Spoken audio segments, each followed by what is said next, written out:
ஹர ஹர சங்கர ஜய ஜய சங்கர ஹர ஹர சங்கர ஜய ஜய சங்கர.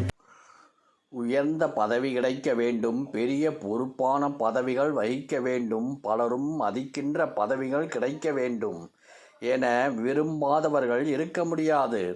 எவ்வளவுதான் உழைத்தாலும் உயர்ந்த பதவி, வாழ்க்கையில் உயர்ந்த நிலை, மதிப்பு, மரியாதை கிடைக்கவில்லை என நினைப்பார்கள்.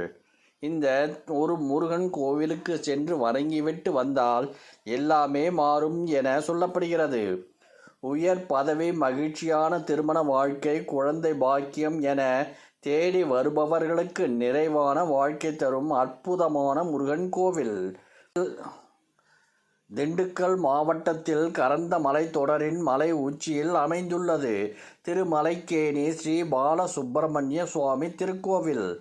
பக்தர்கள் இந்த கோவிலை கீழ்ப்பணி என்றும் அழைக்கிறார்கள்.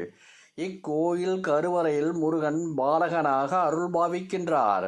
இவரது வலது கரத்தில் தண்டம் ஏந்தி இடது கையை இடுப்பில் வைத்தபடி தலையில் கிரீடத்துடன் காட்சியளிக்கின்றார்.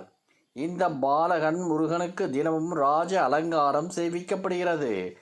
இத்தலம் வந்தது தினமும் ராஜ அலங்காரத்துடன் காட்சிகளை வந்து பாலகன் முருகனை வழிபட்டால் பொறுப்பான தலைமை பதவிகள் கிடைக்கும் என்பது நம்பிக்கை.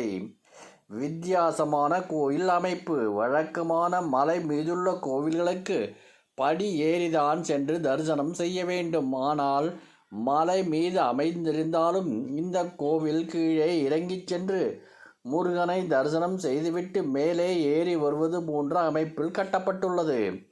இக்கோவிலில் மற்றும் ஒரு தனி சிறப்பு என்னவென்றால், இங்கு பாலகனாக இருப்பதால் வள்ளி தெய்வானை இல்லாமல் முருகன் தனியாக காட்சி தருகின்றார்.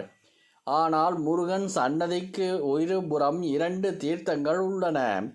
வள்ளி தெய்வானை தேவியர்கள் இந்த தீர்த்த வடிவில் அருள் பாலிக்கின்றனர்.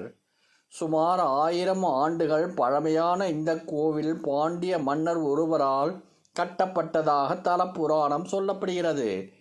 நீண்ட நாட்களாக முருகன் கோவில் ஒன்று கட்ட வேண்டும் என்ற ஆசையில் இருந்த மன்னன் ஒரு நாள் வேட்டைக்காக இந்த வனப்பகுதிக்கு வந்தபோது இங்குள்ள சுனையில் நீர் அருந்திவிட்டு களைப்பில் சிறிது நேரம் கண்ணயர்ந்தார்.